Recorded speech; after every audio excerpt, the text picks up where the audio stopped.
Hi there, guys. Welcome to the Chronicles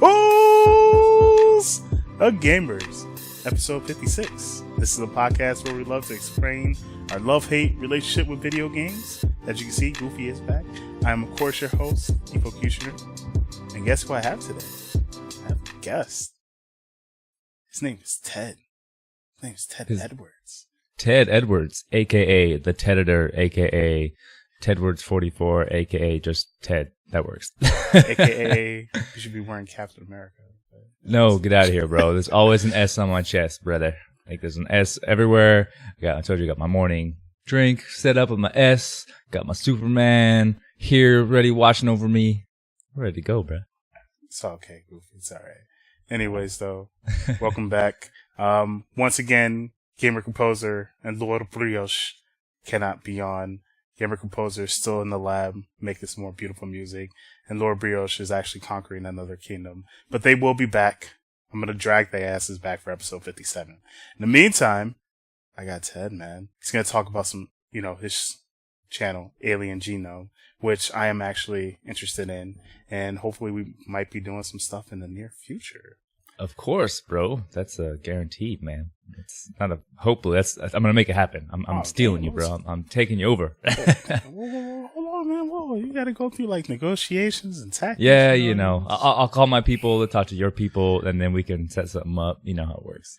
All right, that's all good, man. In the meantime, I figured for those that do not know Ted, this is a perfectly good opportunity to learn about the Tedator. So I've created some questions, or, mostly Goofy, but, mainly me, created some questions. Mm-hmm. So, why don't you tell us about Alien Genome?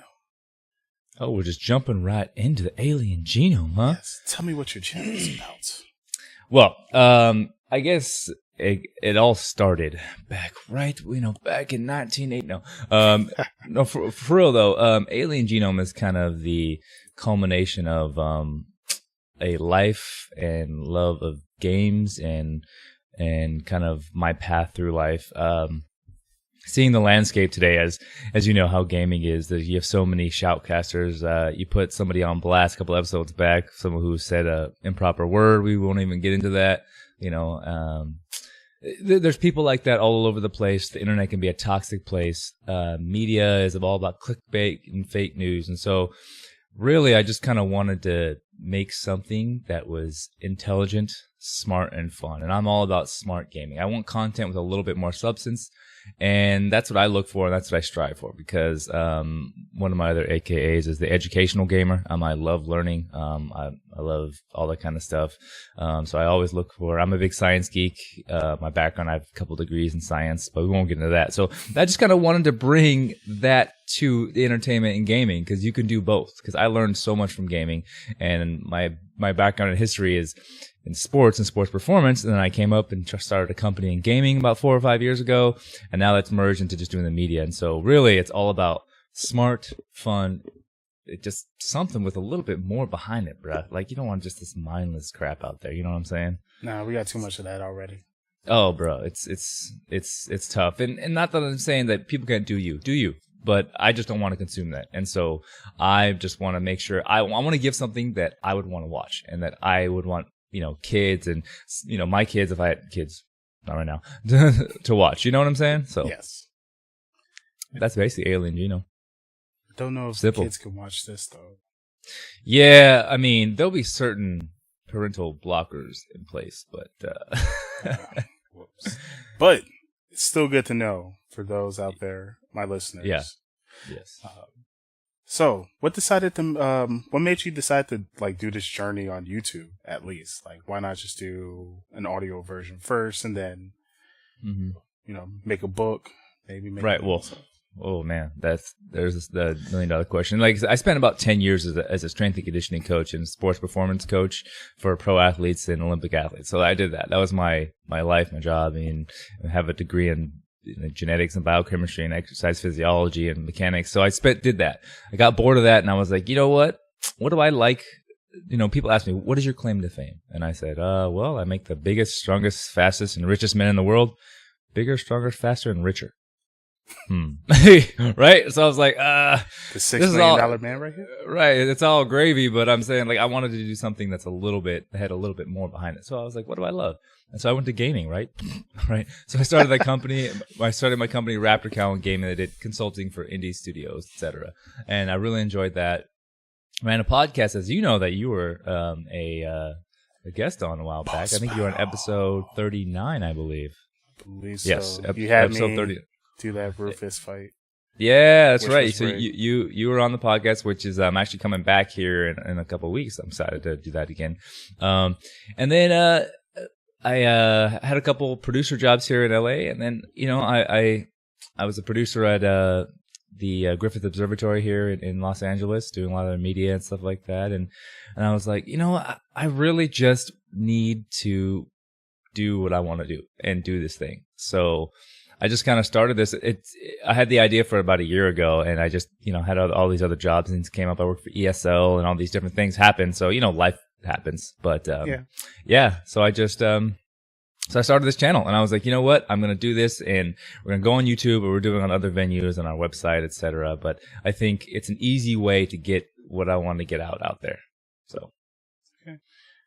Now, the $6,000,001 question is, Alien Genome. What made you came up with that name? Well, as you can see, one of my favorite things in the world, Superman. Oh, I thought you were pointing at this. I'm so sorry. Superman. It's okay, Goofy. Don't look. And one of my other loves, my other favorite thing would have to be, I'm going to bust out for everyone to see, and here is Predator. For all you out there.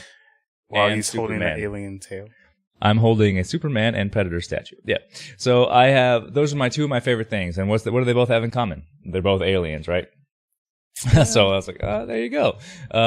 Also, I am a geneticist. I have a degree in genetics, so I enjoy that. And the genome is fascinating to me, and I know a lot about it. And so I'm a big science geek. And I would actually, one of the other fun journeys with this was I canceled my PhD program to pursue this journey. I was slotted to leave for a PhD program next week, actually, in Rome to pursue astrobiology, which is space, alien biology, and genetics. And so there you go. So then I was like, what's the perfect name for this new risk I'm taking? And I said, Alien Genome it is.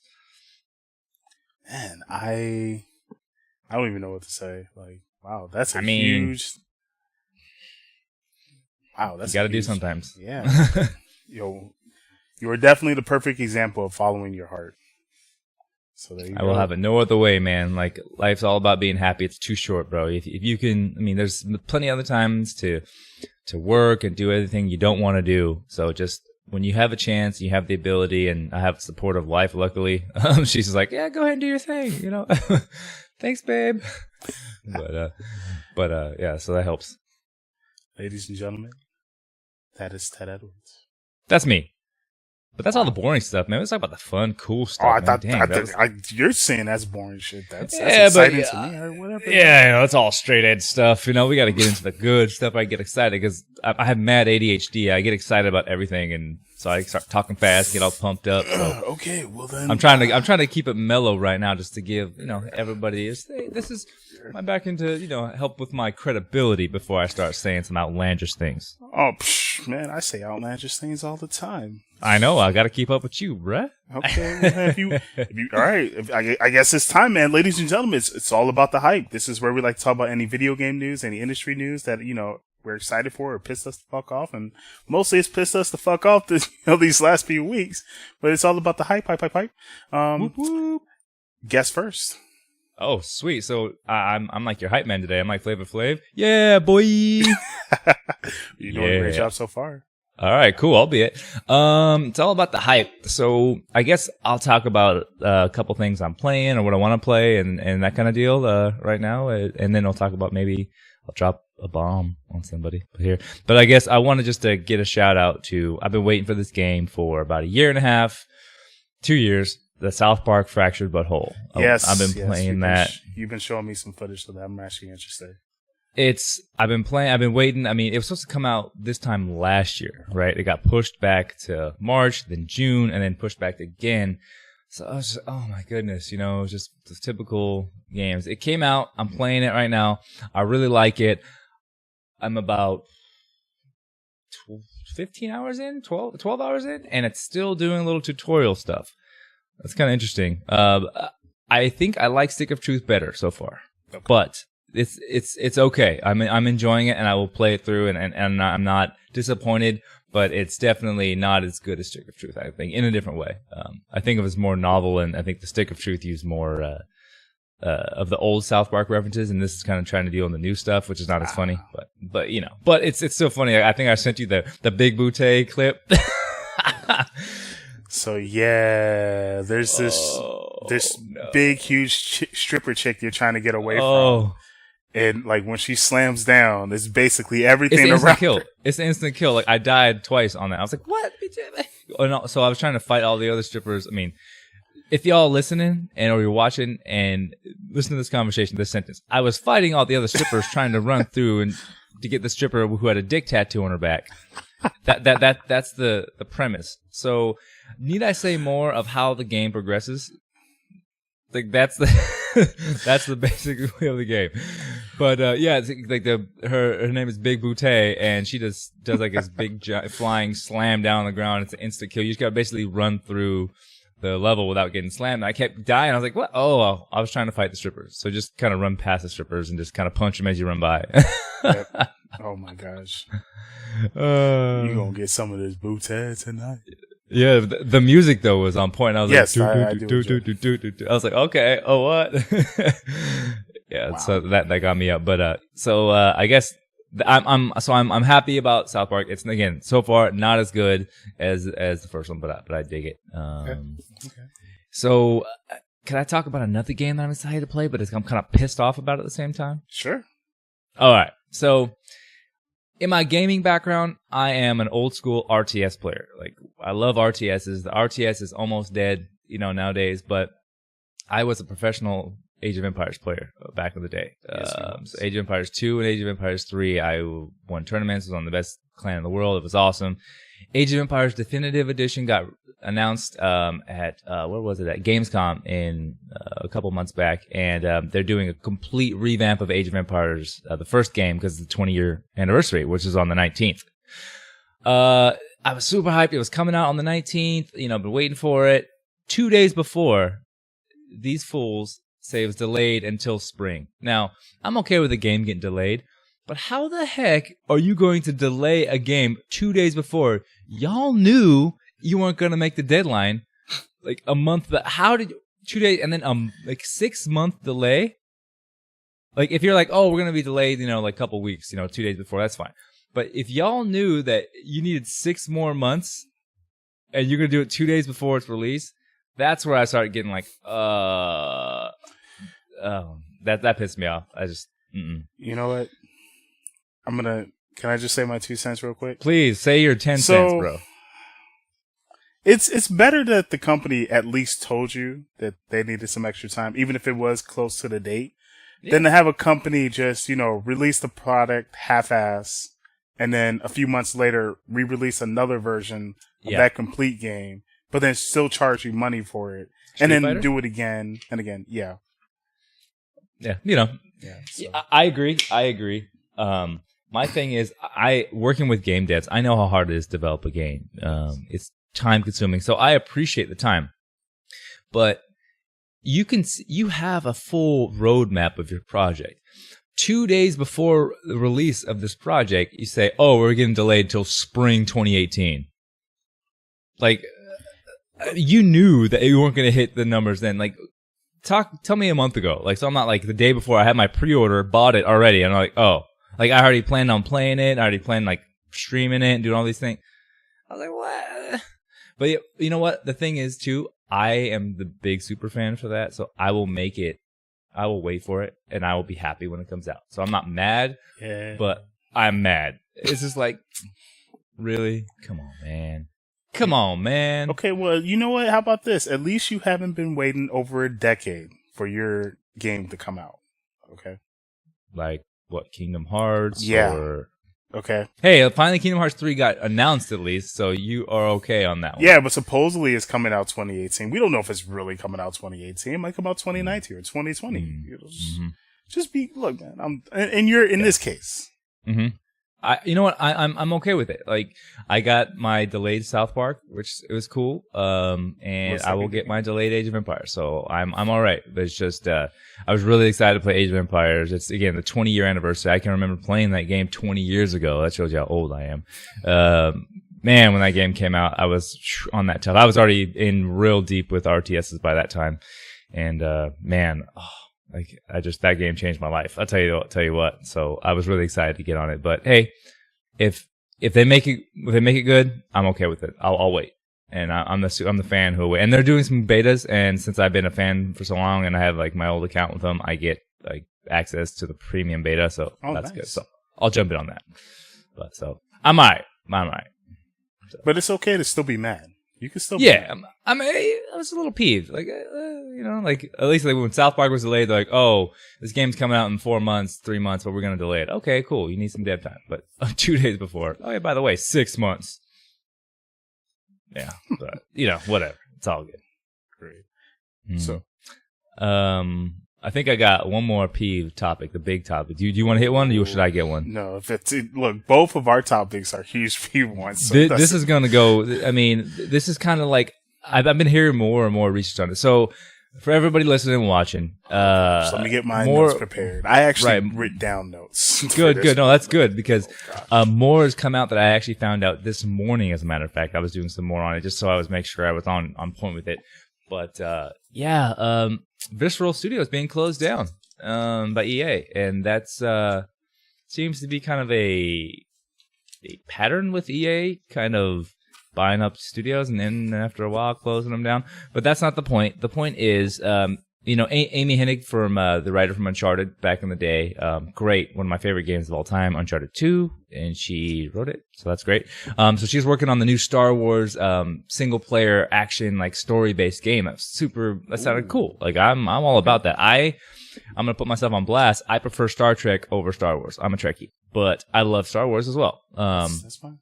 So, but the thing is, the wording with the release kind of got me, and it was, I think the marketing, I think I have it written here. I don't know if I should read the quote, but I'll summarize it. Okay. It's just, they basically said, hey, after reviewing, the market and getting some feedback from players, we've since going to pivot directions of the project to a more focused, or to a more, a way for players to come back again and again.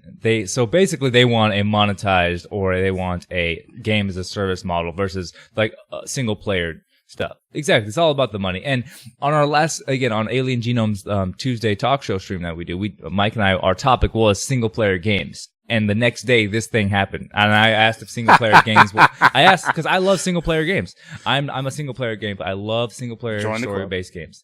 Yeah, and so I was like, this came out, and like, I don't know if it's the beginning of the end, but like single player game experience is like it's going downhill, bro. And they just straight up are like, nah, and they're gonna keep the assets.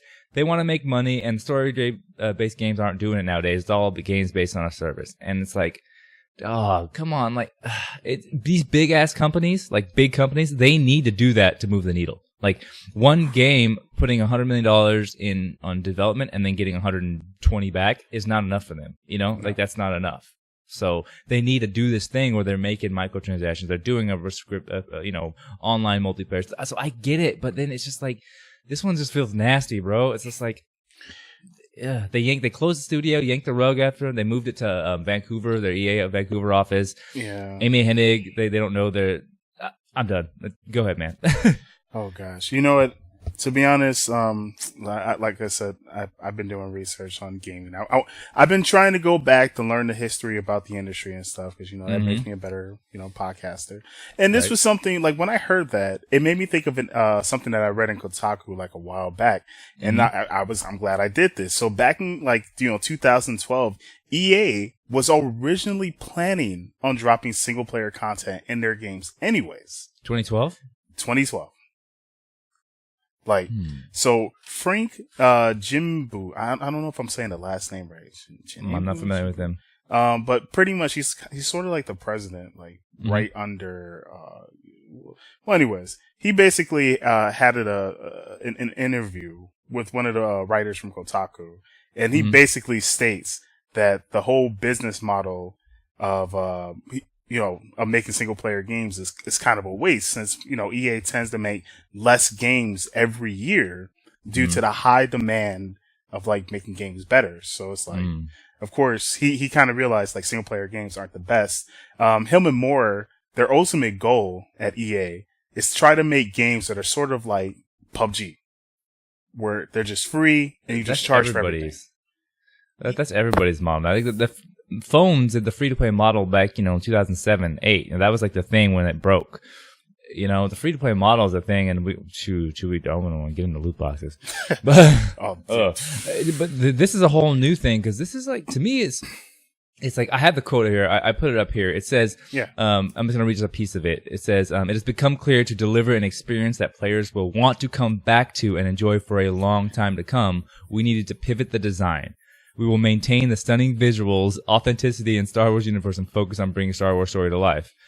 Yeah, importantly, we are shifting the game to a broader experience that allows for more variety and player agency, blah, blah, blah, blah, blah, blah, blah, blah, blah, blah. Let me make sure I get the right thing. So, I guess what EA is saying is EA wants this. They want this. They want my money. Oh, they want, they obviously, and the thing is, they need money, because they have so much going on. They have so many different things. Like they're so big. They have so many people, and they need these big like recurring games as a service games to move that needle. It's not going to be just these small experiences. Now, for me, like, it's kind of funny. There's always this dichotomy in the games industry. So there's B games, like the B tier or the AA and single A titles have never done well in the games industry. Ever. It's always AAA titles who make the big ass money, and the indie darlings who do it on a bootstrap budget and people love, and gems. But those games and everything in the middle, they can never find that space. And recently we've kind of seen a shift in a lot of games coming out for like, $19, $20, $25, $30, $10, which is good, because unfortunately the price of video games hasn't moved in years, man. No. Like back in the day, I remember buying SNES carts and Sega carts for $80, $90. Well, my mom and dad did. Like my mom and dad did, obviously. But now games at $60 haven't moved in 15 years. Like $60 has been the thing for that long. So it's like, I understand, and the game development has gone higher. So I can get why they want to move that needle, but don't be killing the single player story. But that's great. I love story. I mean, Uncharted 2 is my top 3 favorite games of all time. It's fantastic. And all these experiences, I love long drawn out experiences, and it's just it's just killing me, man. Like, I don't know. It seems kind of gross, this way they did it. They shut down a whole studio, yanked the rug. I agree. Yeah. And you know what? Who's to say? Maybe, honestly, like, we weren't behind the development. Maybe Amy Hennig and her team, maybe they were sucking ass. Maybe the game just looked like crap, and they're like, you know what? We have to make a move. No, that's a possibility. You know what I mean? Like, we can, from the outside, be like, that game would have been great. I wanted that game. But maybe it just sucked ass. Maybe they was just like, it had been in development for a couple years, so maybe it just wasn't good. I don't know. I mean, look at freaking Mass Effect Andromeda. That was 5 years, and that release is a horrible, disgusting piece of crap, man. Like, I understand that may have like affected EA's decision to be like, okay, we just released one pile of shit. Right. And we worked 5 years on it. Maybe they didn't want to do it again. Yeah, and they were just like, no, we can't take this risk. That was a huge loss. So, like I said, I get it. I definitely get it. But for them to just be like, abandon the single player experience, mostly because they noticed that, the games like free to play economy and the online multiplayer games are like this huge thing. It's really not, man. I feel like, and it also goes into the loot box thing with how Activision is with Overwatch and stuff. And yeah, I'm not going there yet. I will be going there, but I'm not going there yet. I will follow you into that mess willingly. But yeah, because of this, it's sort of giving like every other like publisher that excuse to just be like, I don't really need to make, single player type games. Or if I do make a single player type game, just like Frank said, if you make one that's open world and that has like multiplayer aspects where players can still, meet each other and stuff. And we've had games where, they've been multiplayer only and they've had like crappy single player content. For example, Titanfall. Titanfall was the worst piece of shit of all time. And that was a multiplayer only game. Really? I thought Titanfall 2 campaign was pretty good this year. See. That's your problem. You're talking about Titanfall 2. I'm talking about Titanfall. Oh, Titanfall was missing a lot, but they doubled down. Yeah, you're right. The Titanfall first one was just kind of like, meh. It was very forgettable. Very forgettable. It was maybe like, 4 hours long, and that was it. Yeah. That's the whole point, though. But it was just like, you see that example. And I guess the best example of Frank's analogy now would be Final Fantasy 15, where it's like, it's a single player game. It's got a single player story. And they're slowly adding stuff to it to make people keep coming back. Once again, it's in the show notes if you want to see it. It's actually a very good read. But yeah, Frank basically said the same thing. He was like, if you're going to do this, just make it to the point where you keep constantly throw stuff. I mean, I think 2010 season passes weren't that big a deal at the time. But it was. I slightly disagree with that sentiment from Frank a little bit. I don't think I would rather you make a really good standalone single player game that you put everything into it, and like Uncharted, that was great. That was Last of Us. That was great. They didn't need to throw anything else at Last of Us. Had multiplayer, so that goes back. But the thing is, the tail on those weren't long. They had Uncharted had multiplayer, but it was like 3-4 months. There was a shoehorn because multiplayer, EA and all these big companies, they shoehorn it in. But for me, it's like to play that campaign and just enjoy that 10, 12, 15-hour experience, 8-hour experience, and get in, get out, and just have that revelry and love for that game. That's fine. Now, what you do, you come back and you give me an expansion or more content for that later. Sure, I'll go back to it. But like that Last of Us expansion, fantastic, right? That extra story, that's great. But for me, it's that story piece. If you make just a solid, good piece of art, a great story, I don't care. I don't need stuff bolted onto it. You don't need that. You don't have to have multiplayer. That's the problem. Everyone thinks you have to have it. You don't. Like, you don't have to have it. So, but the thing is, I don't like the fact of like, oh, just have a multiplayer game, just have like the player involvement. Like, no, that's just bolting. Like, that's obvious. You can see the hinges on that, and I don't like that. I don't like seeing stuff shoehorned in, or seeing like microtransactions shoehorned in, or seeing, oh, like, yeah, you can kind of interact, or like the Shadow of War crap out now. Like, okay. Gamer Composer, I did not start it. I did not say it. I did not start it up this time. I'm not even gonna touch. I'm not gonna touch the loot box on Shadow of War, because that's another topic. I'm gonna talk about, because I'm gonna keep it on the single player. Okay. The asymmetric gameplay, just like they did in Metal Gear Solid 5, where you take on the bases and all this crap. I mean, if you want to do that, cool, but that's just a bolted on thing to say we have multiplayer. Yeah. You don't need that. You don't need it. Yeah, you don't need that. Like, if that is a part of your game, and that's part of the lore, part of the story, part of what it is, sure, build it into the game, but don't bolt it on. To me, that's a blatant. That's gross. I would rather have that. So, yes, people today like multiplayer. That's great. But if you're making a multiplayer game, make a freaking multiplayer game. If your story allows for multiplayer to be involved, for players to interact, make that into a game. If you have a single player experience where you're relying on emotions, time, like beauty of design, of the environments, like the story-based elements, make that, and that's okay. And my whole thing is if EA doesn't want to do that anymore, then that's fine. Then stop doing it. Okay, then leave the space. That's okay. I'm all right. Yeah, but don't start this project and bring all these people in this great studio, buy a studio, and then just basically shit on all these people and close the studio down. You know what I mean? Like that's all I'm saying is, like, if you're good, you don't need to make single player games. If that's not what you want, your business model, that's fine. Let other people do it because it's still great. I agree, man. I did not like the way how they just did Visceral Games like that. Yeah. But at the same time, also seeing if you only make single player type games, like The Order 1886, that was a good game. That's a good game. Like short though. 6 hours, you're done. 4 exactly. or 5 hours. But that's how most single player games was. And it made you want to come back to do the extra content. Mm-hmm. But a lot of people were just pissed about it because it was $60. And it was too short. Yeah, exactly. Yeah. Yes. But, I feel like now single player games are becoming that, niche type thing, whereas it's now slowly moving into indie category type area. Yeah. Which is unfortunate because I love big time single player experience. I love RPGs. That's my thing, man. I'm a single player gamer. I like single player games. Now I do like my multiplayer, especially with my RTS games, but like a good long drawn out like story where I can get involved and where I can just turn the brain off and just like be in this world. I mean, that is to me that's what gaming is about. Is just to really enjoy and like just kind of wring it out.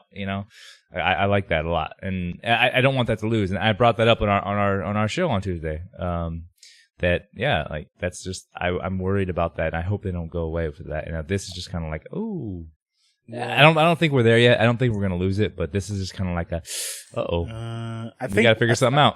I kind of feel like we're gonna start to lose it, and it's gonna create like a weird divide. So it's gonna be like old school gamers who want story, new school gamers that just want to play online. So right. Well, but there's always been that split. There's always been the Call of Duty players who buy the game and play the campaign, and the ones who just have never tested the campaign just go straight to multiplayer. Like I was the one back in the day. When the Call of Duty was good campaigns, I used to play the campaign, and I would just play some multiplayer. I wouldn't really mess with the multiplayer that much. So that was the opposite. So I play multiplayer with friends, because I was a football player and our college football player buddies. We'd always play with each other like that, on online. But other than that, like I didn't really play. I wasn't triple prestige and stuff, like it's not me. Yeah. But I hope we don't go the route. But I don't know. Visceral Games, we're sorry to see you go, man. You know what? Come on back. Do something like Hellblade, man. Just do a Hellblade. I think you can do it, and it'll be successful. And then when you guys make that money, just do what Kojima did with Konami, and just go like, basically. All right, I can go more into this, but I'm trying not to.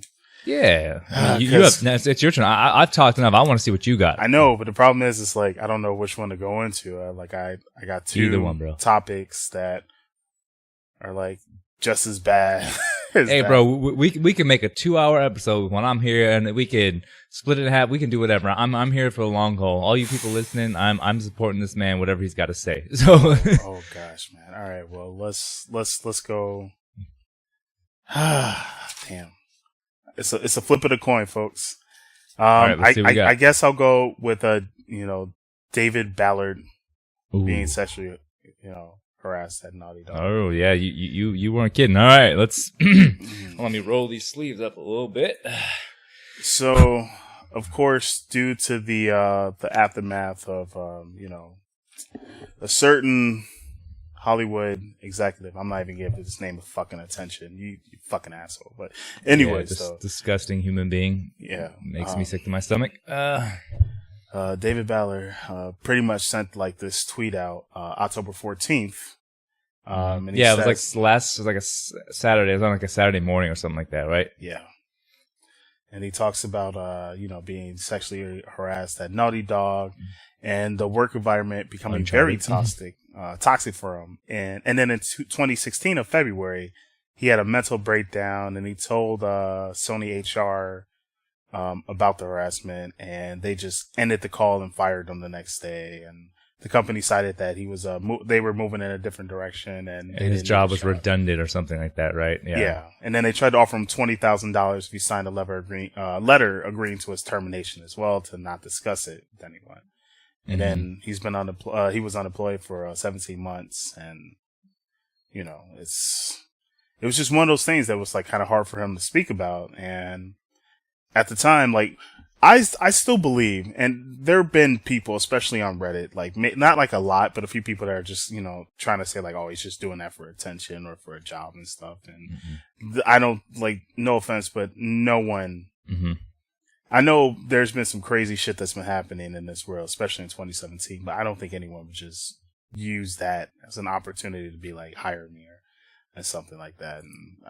And then of course, Naughty Dog made a, you know, reply saying they didn't get any information.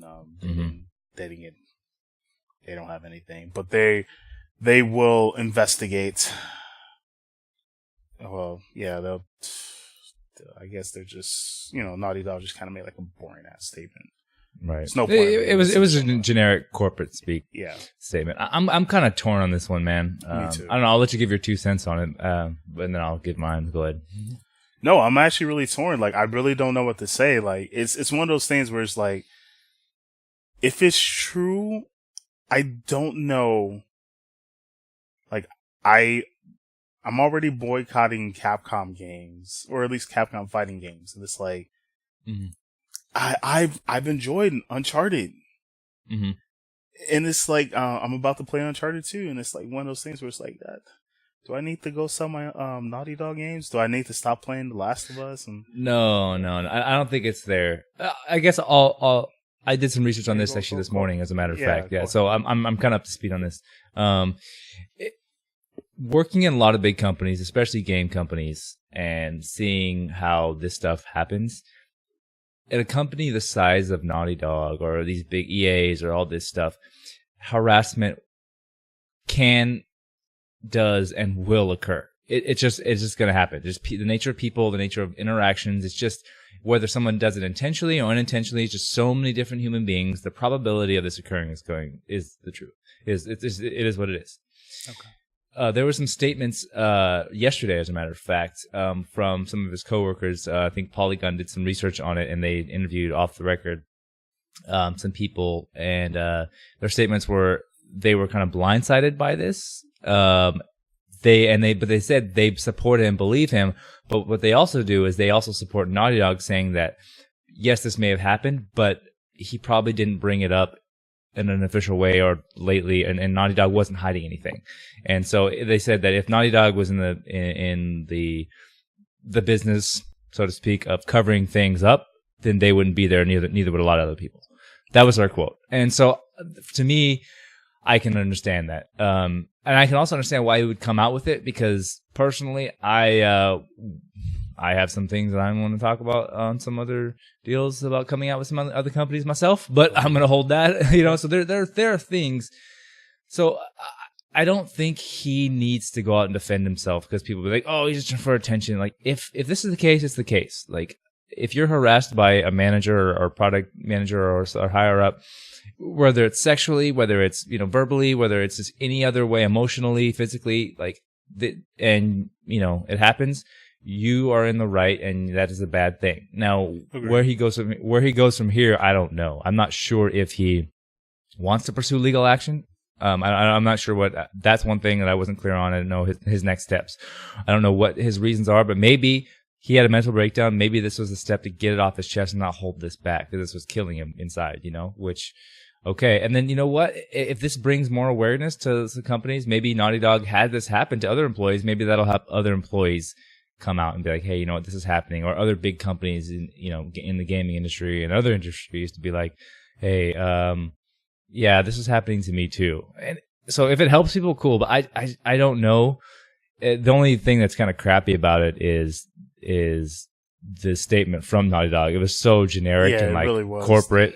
And it was less than like 24 hours afterwards. So they didn't even look into it or anything. They were just like, oh yeah, X equals Y. Like, oh, if someone ever says this about like a company, stamp.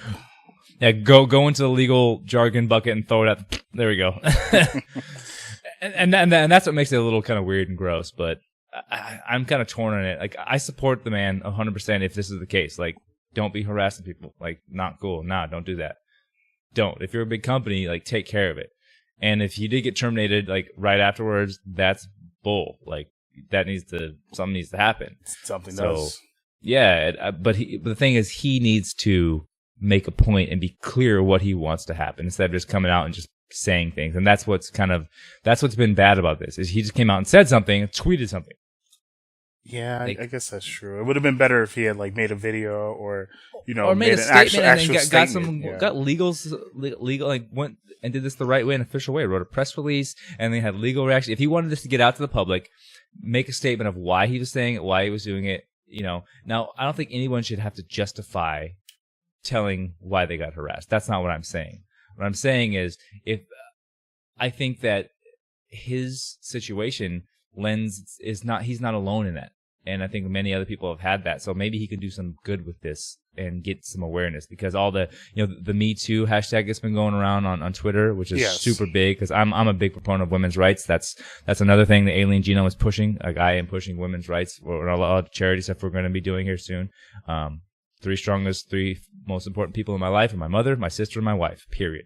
Like, bar none. And so I think harassment and everything in the culture needs to be addressed, and I just wish that we had a clear reason, or he had a better reason why he wanted to come out with that. But I still think he's totally validated, and he should never have to deal with that. Period.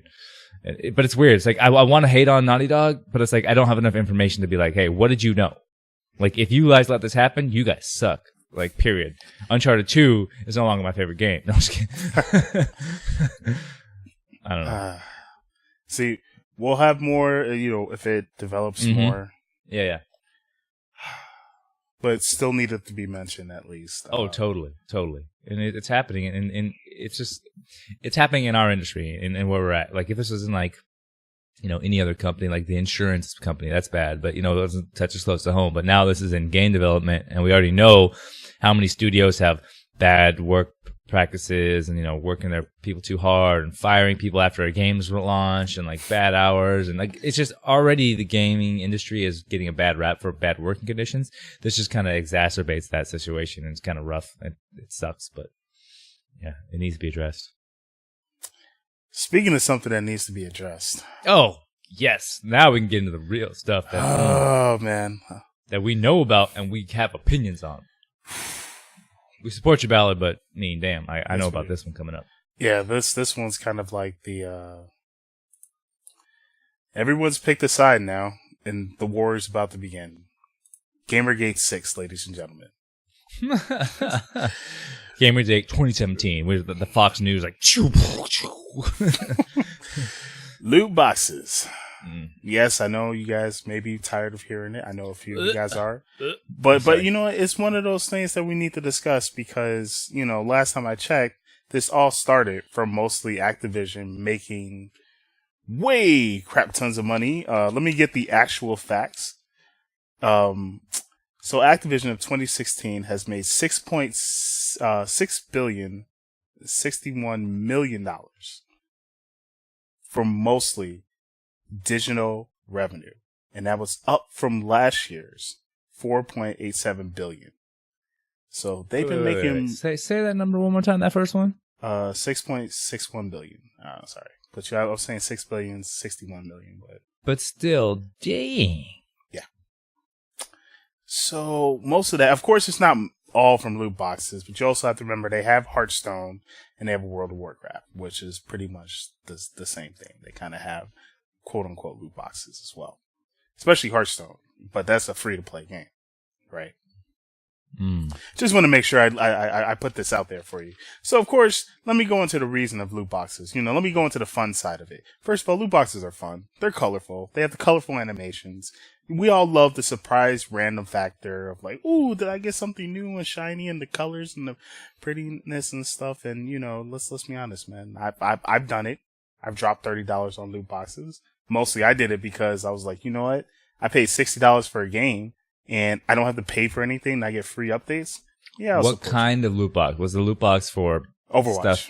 I know. Okay. Because it's a difference for like the mobile type stuff where you buy like to save time, or you buy all the gems and like or whatever. Like those are different. So those are See, there's a couple different things. There's the loot box, there's the blind box, there's the mystery box, paid currency, the paid currencies, the pay to win stuff. There's all this stuff that's in the thing. So continue on. That's all. No, you're right, and that's all in the category of this little loot box. Garbage. So yeah, man, PC Gamer, of course, decided to do an article and pretty much show the world, or at least explain to the world, why loot boxes are a freak problem. Mm-hmm. Dr. Luke Clark, mm-hmm. who also was interviewed by PC Gamer, mm-hmm. basically tells us he's a game theorist or something like that, I think. Yes, he is, and a psychologist. Mm-hmm. And he basically says, like, the player is basically working for a reward by making a series of responses, but the rewards are delivered unpredictably. We know that the dopamine system, which is targeted by drugs of abuse, is also very interested in unpredictable rewards. Dopamine cells are most activated when there's a maximal uncertainty, and the dopamine system responds more to an uncertain reward than the same reward delivered by predictable basis. I know this science, yeah, exactly. So if you know the reward you're going to get, this is my biochemistry background coming into play. The response and the neurological response is actually higher in something if you're surprised by a reward, like or if you're like, if I push this button, I push this button once, I get 3 cookies. Ooh, that's nice. Do the puzzle. Push this button, 3 cookies. Ooh, dopamine response. Push this button, get 3 cookies. Oh. 3 cookies. Oh. 3 cookies. Oh. Okay. And then it goes down. That's why people who do drugs need more and more and more drugs. It's because your dopamine response is lessened on every single thing. That's why when you vary that response, you don't know. So every single time it's something new and exciting. It could be great. It could be the most amazing thing. It could be that final sword you got, or 2 extra, cards or whatever it is. But that's why the varied loot box is such a big thing. I actually, before I knew we were going to talk about this today, so I actually did a little bit of research on loot boxes, and I have a couple stats here. Can I drop a couple? Oh yeah, man. Okay, go for it, please do. The first ever loot box occurred in a Chinese free-to-play game called ZT Online in 2007. The first in a Western game. Do you know what game? Can you guess? World of Warcraft? No, it was in 2010. Very recent, surprisingly, and in Team Fortress 2. Really? Yes, Team Fortress 2. What else do I have here? Yeah, so isn't that surprising? So that's what I'm saying. Loot boxes are a very, very new thing in games. Like we've had like getting loot and everything in WoW, but a loot box, like the typical thing, and that happened when Valve transitioned the game from buying to free to play, is they made loot boxes, and you could open with purchasable keys. Okay, and then there's a couple more. The first one. Yeah, the first ones that came in RPGs were in Star Trek and Lord of the Rings Online in 2011. And now taking out the Team Fortress 2, the very first purchasable packs was in Mass Effect 3 in 2012. Yes, that is correct. But that's why I mentioned it. That's so surprising. 2012, but it's not. That's why this is a big thing, because we've only had a few years for them to mature. Now they've matured. People figuring them out, how to really take advantage of them. After about 5 years of really figuring out how to make loot boxes, like exactly, we know it's about the money, but they figured it out by using, like, Blizzard employs like psychologists, everything, like all these big companies. So like, did you hear that patent thing where they patented the whole? Oh man, gosh. So that's what I'm saying and now it's coming to a head. People are like, oh, they didn't care because it was new and they were in there, but now that they've narrowed it down to a science and made loot boxes so refined and so perfectly to maximize what their potential damage or potential effectiveness technically can be, now people are like, oh, snap, like, whoa, this sucks, because it's like getting bad. But when they first were messing around, they were just like, oh, loot boxes, they suck, don't buy them if you don't want them. I want to buy cosmetic, it. Yeah, or not, even if they were buyable, and you're like, whatever, I don't have to do it, or this sucks, they suck. But now they are so refined, these killing machines of loot boxes. They're so pervasive in every game. Now that now we're like, oh my god, like, okay, wow, this is getting crazy. Look, folks, I understand that loot boxes, most people don't have to do it, but as we said, and as we mentioned from the freaking science, not everyone has the willpower to just say no. Like and that's the bad thing for me. It takes advantage of the people who maybe have gambling addictions. And now, I think I brought this up on our stream recently on our talk show. Was on the Alien Genome one. It was I would like to see data, and I actually told myself I was going to research it. I didn't, so I apologize to everyone listening.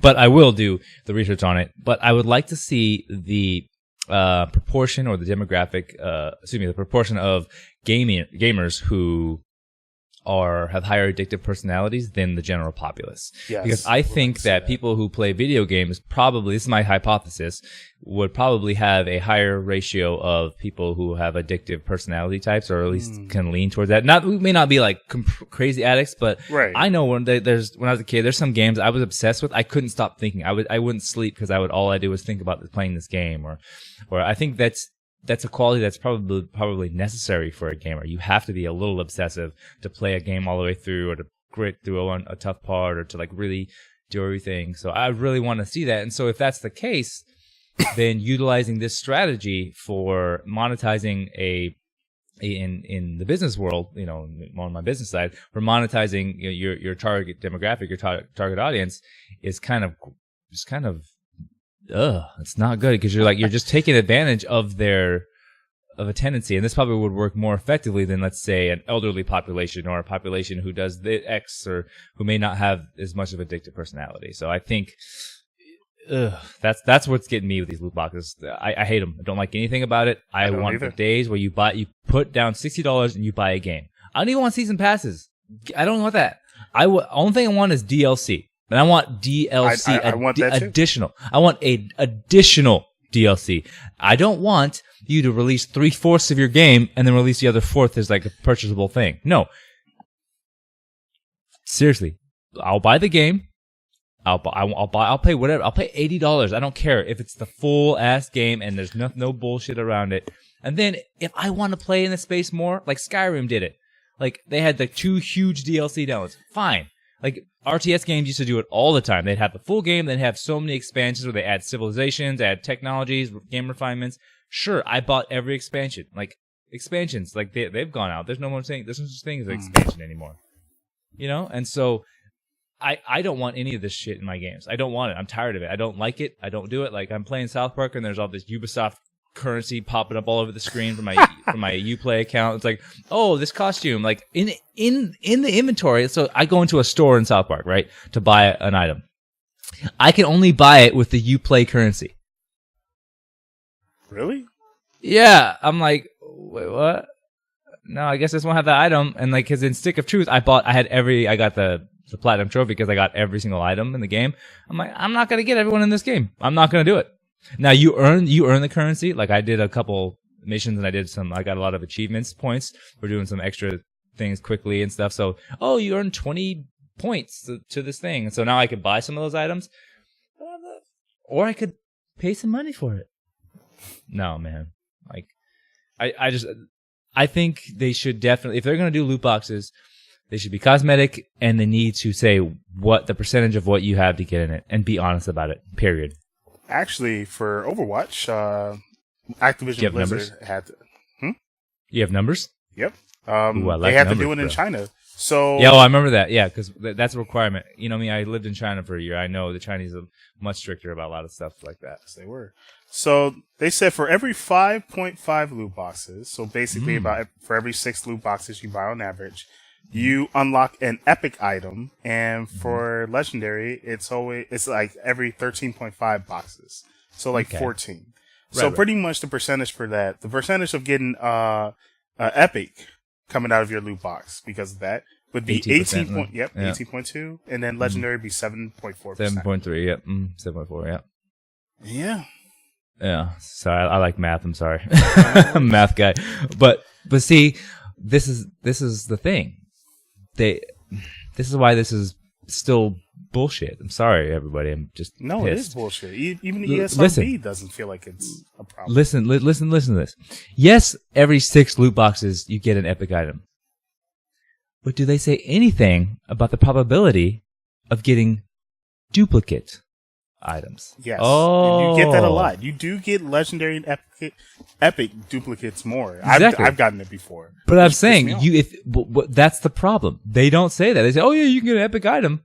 But I guarantee there's an algorithm in there that gives you the same. Or there's things, or there's epics that drop more than the other epics. You know, and then there's I guarantee this algorithm in there that's like, oh, let's look what they have in their inventory. Oh, they have this already. Let's give them this one 2 times again, and then not the 5th time. So that it becomes every 22 boxes you get that epic one you want. Because, you know what I mean? So that is what's crap. Here, this is the probability. But no, I'm not jiving with that at all. That's crap. And if you think this is just stretching it a little bit too far, think about the freaking patent that they just made. Yeah, exactly. They are literally monetizing a brain dopamine psychological response to gaming. Just saying. And to the ESRB, they basically say, loot boxes are fine because you still get something and you're not using real cash. Even though you are using real cash. I don't understand. Yeah, you're not using it directly. That's the thing is here, get this. This goes back to my random knowledge here and there. Okay, so in California, there's casinos, and they're all on Indian reservations, right? Yes. And I'm in California, everybody. I'm in Los Angeles.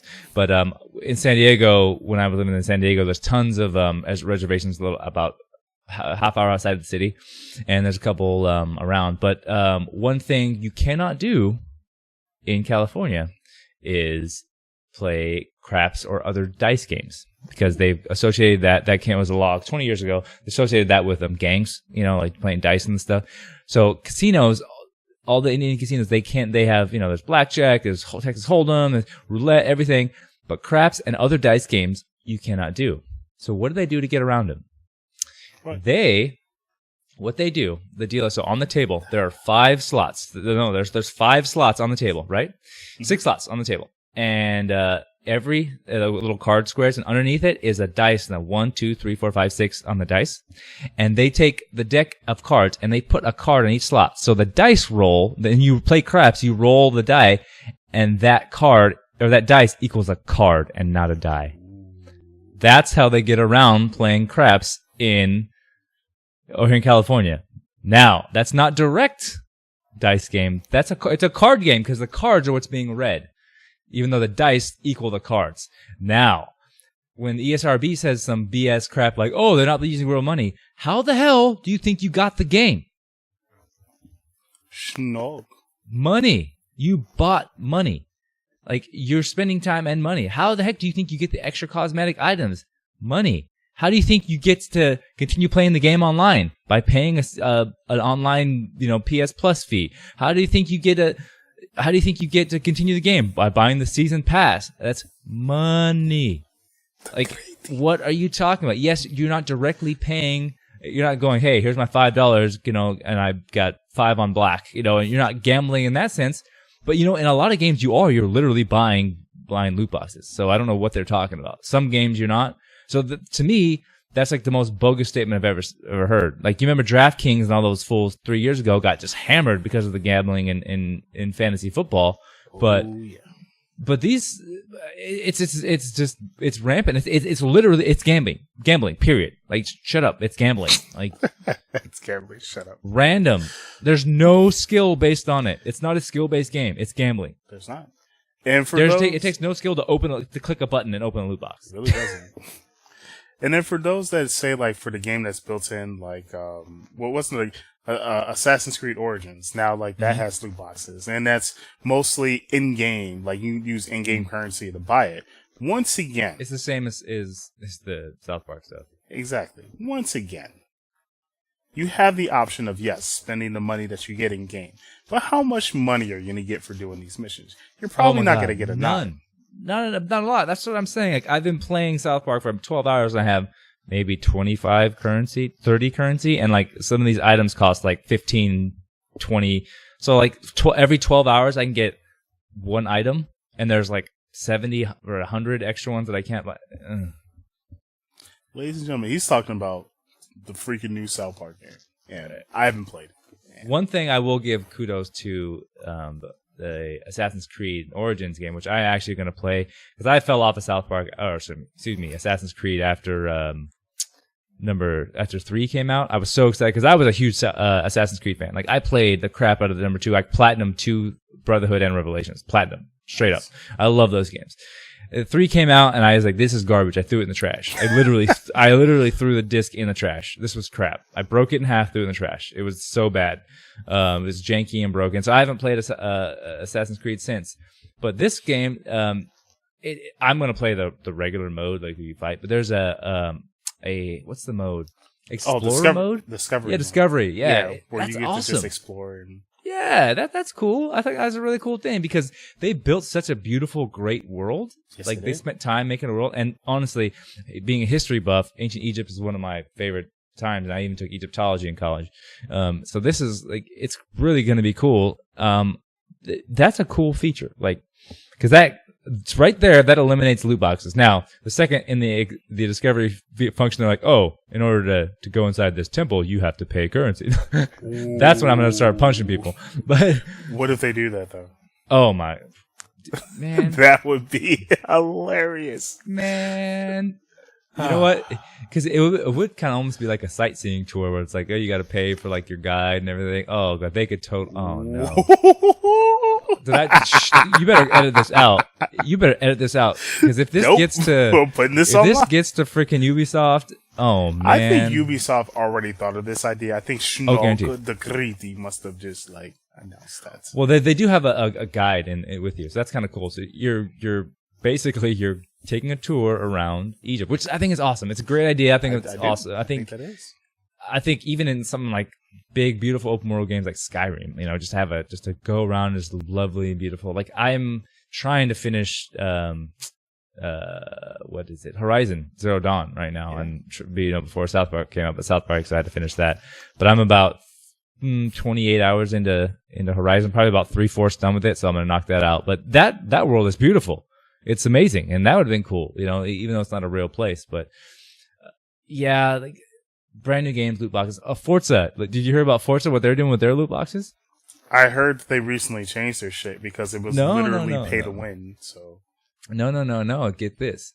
So Forza's known for their loot boxes and that BS, that pay to win stuff, right? So they're like, oh, at the time of release, we have no loot boxes. None at all. We're not doing any loot boxes at this time.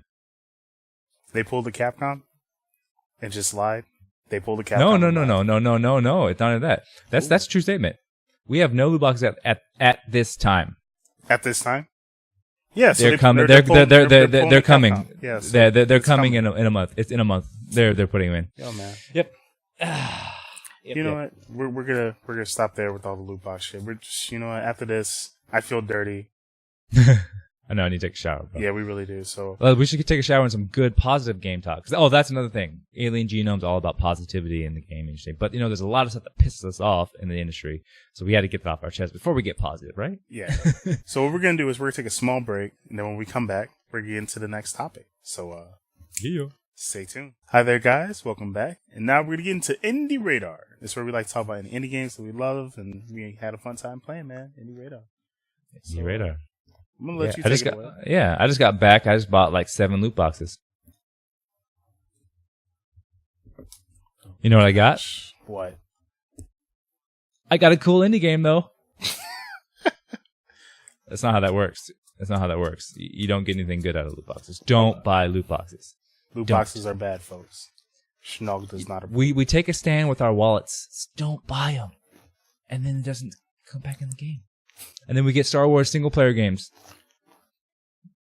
I'm just saying. It all comes around. All right. So for my Indie Radar, so one of the shows that I do on Alien Genome is called Bundle Binge. It's really kind of a weird thing that I just thought of, and I kind of really enjoy doing it. So you guys all know about the bundles. Oh, that's another thing. That's a weird topic that I talk about. IGN buying Humble Bundle. Oh man. So dang, we'll get that the next episode. Yeah. So you guys know the bundle sites, Bundle Stars, Indie Bundle, Humble Bundle, all these bundle sites. A lot of times they come out with pretty good deals with bundles. Some of them are just like garbage and some are not, but like sometimes you get like 20 games for $1 or they're just little ones, but every once in a while, like, you get some really good bundles. So on the show, I buy a bundle, and a really good one that I think is good, and I play all the games for like 10, 15 minutes, and you can take a quick look at it to see if you want to buy the bundle too. And I just kind of go through, and so it really gives me a chance to experience a lot of random ass games. So for this one was on Indie Bundles. This is on Bundle Stars on the Indie Legend Bundle 6, I think, like 2 months ago or a month ago. And it's called Chroma Squad. And let me tell you, I started the game, and the reason why I do the show is because the first 5, 10, 15, 20, 30 minutes of a game, you're like, you try to get into it, but this lets you skip that part.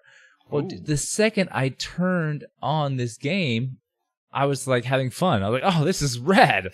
And it's, okay, so what it is, in a real quick sense, not getting too deep, it's basically 16-bit pixel art type of, it's like a 12-bit. It's like in between 8 and 16. It's like it's kind of funny.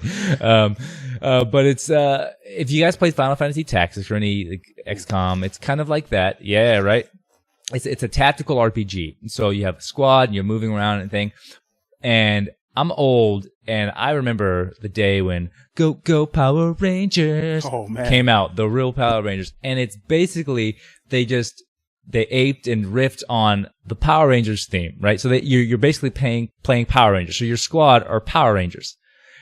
But another level deep is your Power Rangers, but you're in the show. You're actually actors in the show on another level. So like there's a director in the background. Okay, now here comes the monster. And like the actors are like, no, we gotta do this. Like the director's always mean to us. So you're doing the battles in the show. So and then, so the beginning of the game starts off with you leave the, like the director's being a dick, and you guys all quit, and you start your own studio, and you call yourself the Chroma Squad, and you basically pick your actors, like who they are, their names, like what their tendencies are, what they like to do, and then you pick their colors, what their superhero persona is, and then you basically make a TV show based on Power Rangers, but you're playing a tactical RPG inside the show. You're actually fighting the monsters. It is awesome. Like, all the dialogue is great, the music is good, the animations are fantastic, and I got in about 30 minutes of it, and I was like, dude, if I played another like 2 hours, it's phenomenal. I have to go back to that. So if you guys want it, pick it up on Steam. It is it's not even that expensive. It's on totally PS4, worth your time. So. Oh, it is on PS4. I didn't know that. Yeah, that's right. Sweet. Then even better. Dude, definitely play it. It's fun if you've had a chance. So that's my indie shout out. So good on them, because it hits on all beats. It hits the tactical RPG. It hits the humor. It hits the really interesting concept of like the double layers of like the show within a show thing. And it also hits on like nostalgia of Power Rangers. So who doesn't like Power Rangers, man? Like, yeah, maybe awesome. Who doesn't? The original Power Rangers. I mean, I don't think Power Rangers XJR 15 Fighter Powers. No. The originals. Yeah. Like all the crazy Power Rangers, like Power Rangers like 7 they did. No, like the original Mighty Morphin Power Rangers. Agreed. Yeah. That's my indie radar. All right, man. I still can't find my 360 controller, but I will when I get when the income starts coming in. I'm gonna start getting some mini games for the PS4. But in the meantime, we're gonna go straight into sound tests. Any video game OSTs that we've listened to and we liked and enjoy. Sound test. Mic check. 1 2 1 2. Of course, man. The guest goes first. This is just automatic supersonic. You're going to go first the whole time. Okay. Well, shoot. So Evocution here kindly let me know that my sound test was too long for the segment, because as soon as he says video game soundtracks, that's one of my MOs. I love music and games. And homeboy was like, hey, you like any soundtracks? And I'm like, hell yeah, I do. I started like typing away. I sent him MP3s. And he's like, bruh, like chill out. So I'm going to do a quick couple mentions of ones that I love. And then I'm going to actually talk about the real ones. So, my favorite game of all time, Final Fantasy VII. I got to give a shout out. It's one of my jams. More specifically, the bombing raid mission one right in the beginning of the game. Sets it off right. Just sets it off perfect. You hear that tune? It's just right. I mean, right after the and then when the beat drops, oh man, that's my jam. And I have to give a shout out to Mario Galaxy, because I love the Mario Galaxy soundtrack. Mario Galaxy 1 more specifically. The whole time I played that game, I was just sitting there. I would listen to the music. Like before I'd start the level, I'd just be like, dun, dun, dun, dun, dun, dun, dun, dun, dun, dun. Yeah, it was awesome. But the soundtracks, my highlight for what I actually want to talk about this time are Sonic Mania and Cuphead. Those are the recent ones I just heard, and they're both kind of old school throwback. But the Sonic Mania soundtrack, oh my goodness. They did a fantastic job of up-resing these old school Sonic game tracks to just perfect levels. They remastered it. Then the second act, they did a whole new take on them, like a whole new... It was great. So the first act was the original sound, but like totally up-res and added more beats and more hits. Yeah. It was, oh man, like the Chemical Plant Zone. I'm telling you what, man, I could just be like in the club, just like getting on that one. That's just, man, Chemical Plant Zone. And then Cuphead would just perfectly in a different, the Sonic Mania it's kind of nostalgia mixed with really good sound design. Like it just, everything went really well. It's just so good. So it has that mix. Cuphead, on the other hand, is more perfectly, what's the word I want? Tone setting in the environment. It sets the aesthetic perfectly. It matches the 1930s, Max Fleischer cartoons, Disney animation for the 30s style. It puts you in that feel. It's every song, every boss fight is perfect, and it does a great job with that. And I think that's kind of, so they're both different ways. One is just like I'm getting the nostalgia, and the music is great. And this one, it just sets the tone perfectly. So that's my sound test, bro. Okay. I only got one. Mr. I asked for 2. You give me like 20. And if you want to be honest, I could have gave like 120. Well, that's what you do. I mean, you're a sound guy. You like music too. So I had to get on your level, man. I like sound music a lot. Or game music. It's fine. I get it. Well, I got Xenoblade Chronicles and the OST. Nice. I've been listening to the whole OST. A few Nice. tracks I've been enjoying is Earth, Sea, Night. It's like Earth, Sea, and then it's the Night Edition. Okay. That. And yeah, that's it. I'm just gonna do one. Just one. I'm still listening to the OST, so I think I might have some more. Save it for the next week. But yeah, I just go around listening to like different OSTs. But I think I'm gonna go straight into Sonic Mania because I've been really do it, man. Yeah, I'm curious to hear some of that music. Yeah, because I'm sure you're on point with all the Sonic. You played all the Sonic games, or a lot of them. I mean, I'm a Sonic apologist. I'm sorry. People think they're trash. I played Sonic like it was my job. I was a Sega kid, so like I love Sonic games. I actually played 2 newer ones on my bundle binge recently, and Sonic Adventure 2. Ugh. Whoa, sorry, I like Sonic Adventure 2. I said Adventure 1 is good. Adventure 2, oh my goodness. Adventure 1 sucked, man. You have to play as big. But and Adventure that fishy 2, shit. Dude, Adventure 2, I turned on the game and you start off as Robotnik. You can't even, all you do is push square the whole time, or B the whole time, and just like, I was like, Yeah, that was fine, man. You just hold B and you jump around, man. And I was like, this is lame. But what I really liked was Sonic Generations. Yeah, I did too. Great. So anyway, so that's it. But you're not a true Sonic fan if you haven't played Sonic 06. What is that? The original Sonic the Hedgehog. I mean, not the original, but Sonic the Hedgehog made in 2016. I mean, in 2006. I never played it.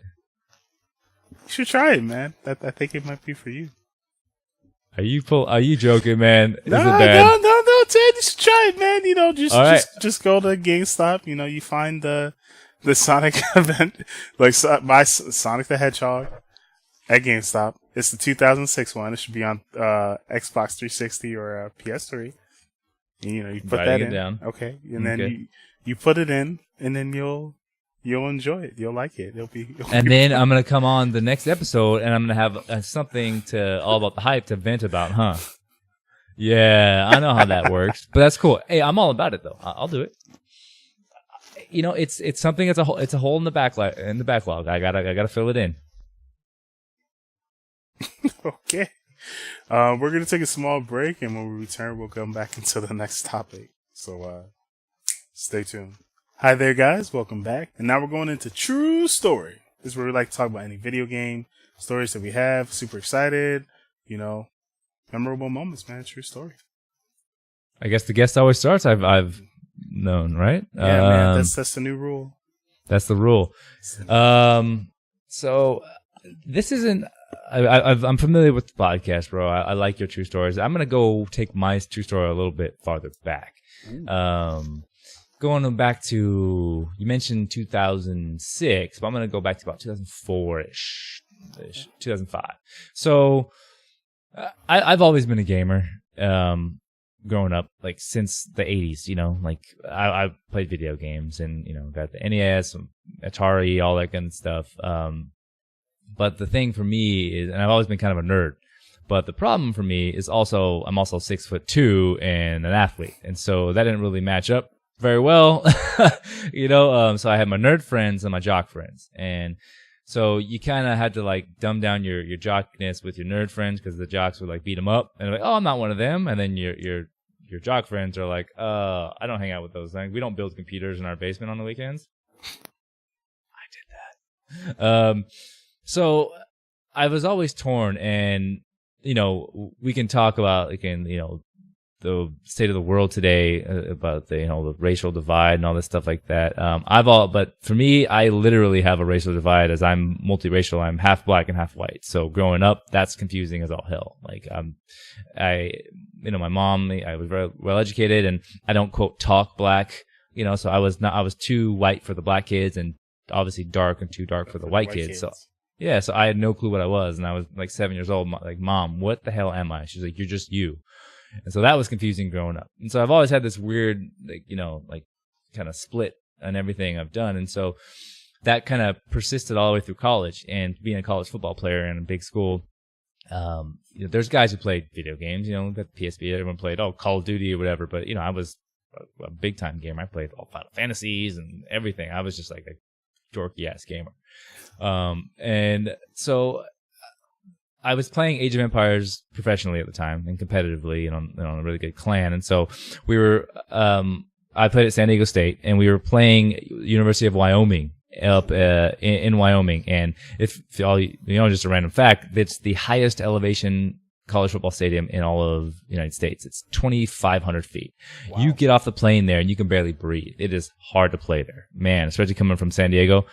Whew. But anyway, so we're in warm-up. This is my sophomore year, I believe. I think I'm 20 years old. And the reason I'm telling this story is because this is the moment where I was always pretty confident, but this is the moment where it just set me on a path where, I am who I am, and this is what I am, and I am, and this is before gaming became like more mainstream. This is 2004-ish, like this is, gaming was still around, but gamers were still weird. They weren't in pop culture. This is 11, 12, 13 years ago, and so I get off the plane and we're doing everything and we're in warm-ups, right? And like most teams heckle you, like the fans as the crowds are coming in, especially during warm-ups, you're close to their sideline, you see the fans that are right behind you and they're like, oh, you suck, Johnson or Edwards, you look like a punk, blah, blah, blah. They're screaming at you. So you laugh and you get to ignore it. Well, there's these people, they are a bunch of dudes, they're like, Edwards is screaming. And like, I was like, oh, whatever, just the guy, typical hecklers fans, and I like it, and I just ignore it. So we're doing our linebacker warm-ups, our fit drills and all this stuff. And they keep going like, Edwards! I'm like, what the hell? And then so they were being distracting, and my teammates and my coaches were annoying. They're like, dude, you got a little fan club here, huh? Edwards! And so we're on the sideline. So then we go down to the end zone, and the way the Wyoming Stadium is like on the back of the end zone, the fans can walk like on the ground field level. Yeah. And so we go to the end zone to do our final team warm up, and I'm in the back of the end zone, and I hear Edwards are right behind us again. And then everyone's looking around, and then they go, meat bed! And that was a meat bed, so you guys don't know. I've had it for 20 years. It still is. That's my screen name. And so the second I was like, what the? So these dudes yelled meat bed, my screen name. So then obviously when that happens, I turn around and I was like, what? And I look around, they're like, hey man, it's Thor and Eisenhart. And I was like, they were two of my clanmates from a game, and they saw my picture online on our clan forum. and they saw in the and they knew that I played football at San Diego, and they just saw in our clan forum, they saw my picture and they figured out who I was, and they was like, oh, that's cool. So they were waving at me, and so I was like, holy crap, and I was like, oh shit, and then like everyone's like, wait, what? And like, yeah, we're your clan buddies in Age of Empires, and they were like my coach was like, oh, Teddy's a gamer, that's weird. They're all making fun of me hardcore, like. I'm talking like dog, and my coaches were calling me a nerd and like just saying, "Oh, that's weird. You focus on football and not playing these dumb video games." It was bad. On the plane, so then I was like, whatever. And then on the plane back, so you know we're going home, and then there's about 5 or 6 guys who came. One guy, one of my teammates was like, "Hey man, you play a lot of games," and I was like, "I like to get video games too." And they kind of really quiet. And then like 2 other guys came over and sat down next to me, like, "Hey man, what do you play?" So I had about 6 or 7 guys came around me. They're like, "Yeah, okay." And then right then and there, I was like, I remember that moment. I go, "F it, man. I am me." And I just sat there. I'm like, "Yeah, I play everything. I'm a gamer. I play everything." And I just kind of let it loose. And from that moment on, I became comfortable with who I was as a gamer. And from then on out, gaming has just been like, people are like, what do you do? I love video games, period. Like, I like them. They're fun. They make me happy. Like, as a kid, they were something that was something exciting for me. And to this day, they still are. So that's my true story. That's why I do what I do today. And that's why I'm here talking to y'all. Damn. Okay. So we're gonna do that moment that defined us as a gamer and made us proud to be a gamer. Hell yeah. Okay. I want to hear yours, brother. Yeah, this is good. This has to be like way back, maybe 2012. No, 2011. Mm-hmm. I had just got into Street Fighter 4 and I wanted to get into it competitively, and I asked my friend Mr. Kim, Wardrax, for those that don't know him. But I ended up asking him, like, you know, I was with him, and then we met this guy who was in the Chicago fighting game community, and then he told us that there was like events here in Chicago. So what I did was I decided to take my butt out for the first time ever in existence to a fighting game event in Chicago, and I went to Ignite Network. And the first day I went there playing Street Fighter. I was playing Gouken, and at the time, that was like the dumbest character I could ever play. I won't describe, you know, the character. If you want to look him up, you can look him up. I was playing Gouken. And when I got there, I asked, like, hey, can I play? And like one of the guys was like, yeah, sure. So I had been playing online, and I was like, okay. And usually against other people, I beat them easy. But against these guys, I got bodied. I got my ass kicked. No, it was really bad. Like, the first guy I played, he beat me 20 games to 0 and perfect me 8 times. And he actually got a double perfect one game. Yeah. It was bad. Then I played another person. At that time, he was playing Jury, and then he switched to Balrog. Then he switched to some random character. Like, he literally went to random. And it was just like having a blast on that. Then I played another guy who was playing El Fuerte. You might know him as like, well, you may not know. But anyways, he was playing El Fuerte at the time for Street Fighter 4. And he bodied me 20 times. Then I played this one guy, played Ryu. And he bodied me 30 times in a row. For that whole entire night, I paid $10 and taking the CTA to this to lose place. 70 matches in a row. Yeah. Oh. And they just looked at me and laughed. And I literally sat there and I was like, I can't believe I got my ass kicked. Thought I was good. Thought I was the best, man. And I guess I thought in the time I wasn't really a gamer. Because at the time I always thought I was. But I was, I've never really shared it or I'd never said anything. So what I did was I came back the next week and got my ass kicked again. And I came back the next week, got my ass kicked again, and I came back the next week. So after 2 months, getting my ass kicked, finally someone decided to ask my name. And I literally said Afusa. And it's like, why are you here? And I'm like, I'm here because I want to get good at this game. And the guy, I remember I told the guy that, and he was like, you know, I feel like, and he said like, you know what, I feel like you're a real gamer because most gamers quit and go do something else. So he's like, this is the true definition of a gamer. You keep coming back, paying over $10 to get your ass kicked in a game that you truly suck at. And ever since that day, like ever since he told me, you must be a true gamer, because that is like beyond some hardcore shit. To spend money to go to a place to get your ass kicked. Like that's the old school definition of like going to an arcade, paying to get your ass kicked in the arcade, having other people tell you that you suck. And you keep coming back and they never ask your name until eventually they're just like, you know what? You clearly must be a true gamer. Like you must be an old. You're basically like Rudy. Yeah, you know. I really was. So I remember that movie too. I was fucking Notre Dame and shit. But yeah. So that was my true definition of like that was my day when I was like I officially can call myself a gamer because that a babe. Apparently I dig that story a lot, man. That's awesome. That's good. That's perseverance. That's like, hey, I dig it. I always like stories like that. I support it. Dang. That is that's when I. It's dedication, man. Yeah. It's good. I like that. Hey, I have no qualms. You're a gamer in my book, bruh.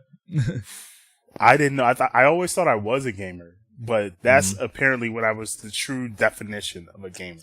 Right. Man. Wow. True story. There you go. That's a true story. If y'all don't think that's true, dang, real talk. Damn. I know I've talked about it before, but yeah, I really spent. I think I spent before I actually started winning. I think I spent over $100. Oh yeah. But you know, was it worth it? Oh, it was. Would you pay $100 to get that life experience and that validation and that you know that camaraderie and everything? Hell yeah, that's a no brainer. I would, but it was also that fact of like I didn't think I could make that type of commitment before, and that was really surprising. That's why I'm just upset that Street Fighter V is so horrible because it was a game that motivated me to Do you like the fighting in it though? The actual fighting, besides the game itself, do you like the actual matches and the fighting? I heard that's what I hear and that's what I see more. Like the fighting itself, the game mechanics are good. It's just everything else around it sucks. No, in Street Fighter V, the game mechanics are horrible. You only have like maybe there's only 6 characters you can really play, like on a serious level. That's one of the problems as well. Like there's too many of the same. There's only 6 good characters, and there's a really big tiered system. Like it's like blatant. Yeah, and like the way the game is set up as well is like offense is king, and defense is like, what are you doing? Why are you defending? You should be attacking. And I'm more of a defensive. That's player. Almost like Mortal Kombat. Yeah, Mortal Kombat's all about attack, juggle. So that's why I'm playing Injustice 2, because there's at least a defensive option. But yeah, that's my true story. And I like it. That's a good true story, man. Thank you. All right, folks. Well, as you know, it's that time of the show where we have to say goodbye because we're wrapping it up. But before we say goodbye, you already know what time it is. And once again, Lord Brioche, you're still not here. So it's time for selfless plugins. Go. Yeah. So quickly, I guess I won't go too long because I've been talking a lot today. I appreciate you. You're supposed to talk, Ted. Like that's the whole thing. Honestly, just so y'all know, this man who's talking, who does the show every couple of weeks, is awesome. Met him a year and a half ago, almost 2 years ago now. E3, great dude. I'm happy to know him, and thank you for having me on. I guess I gotta say that. That's my selfless promotion. Is first of all, just tell you thank you, brother. And hopefully, I'm gonna get him, and we're gonna be doing a lot more together because I enjoy talking to him and everything. So what I'm doing now, Alien Genome. You can find us on YouTube. We're also aliengenome.com. The website will be up very, very soon, but right now the website takes you to the YouTube channel. Go ahead and check it out. I'd really love if you guys just kind of look at, they're all long form videos, like hour playthroughs, but they're a lot of educational components. You'll learn something, you'll have fun, we goof around. We do a lot of fun series, like we do our new upcoming series is called Red Dead Redemption, where we're playing through Red Dead. So that's going to be cool coming out. We do a cool series called Co-op Fun Time, where we play all the best co-op games of all time, couch co-op. So we just go through all the best co-op games of all time and just play through them. We just actually one coming up soon, just a little teaser, and maybe they may be 4 of them. They may be green, and they may have artist names, and it may be for the SNES. So I'll let you guys put that together. Pokemon Go? No, Turtles 4, Turtles in Time. Yeah, so there's that. And then, if you like it, we're on social media. Just go ahead and find us. And please get at me. Like, just tell me, talk to me. I like talking to people about games and stuff. So that's it, man. Once again, folks, Chronicles of Gamers, type us in on Google. We're on Facebook, YouTube, Twitter, Acast, SoundCloud, iTunes, VidMe. I don't know, we're on Android. No, we're actually on Android, so it's like 8 things. We might be adding some Stitcher, 9. One more will be everywhere. Of course, you could follow us on Facebook, The Chronicles of Gamers, Twitter, COG Podcast. You can follow me, Efocutioner. Man, I'm at Tedwards44 on everything. Instagram, Twitter, if you want that. Tedwards44. Football number. Go figure. So man, that's pretty much it. Of course, if you love the episode, if you want to let me know how I've been doing, which you guys mostly have, and you guys have been giving me some notes. I have been, here are my notes now, just in case if I get anything wrong, and I have been correcting myself more. So thank you for that. But of course, you can message me at the Chronicles of Gamers podcast at gmail.com. Or for those that don't want to type the super long email, which I've been told recently, you can just message me on the Facebook page, which you've been doing. So either or I'm sorry that I chose such a long name, but I'll try to think of something shorter. All right, sheesh. But you can message me on Facebook like y'all usually do anyways. But I'm not mad at that. That's okay. But anyways, though, thank you guys for tuning in. Thank you guys for watching. I'm out of here.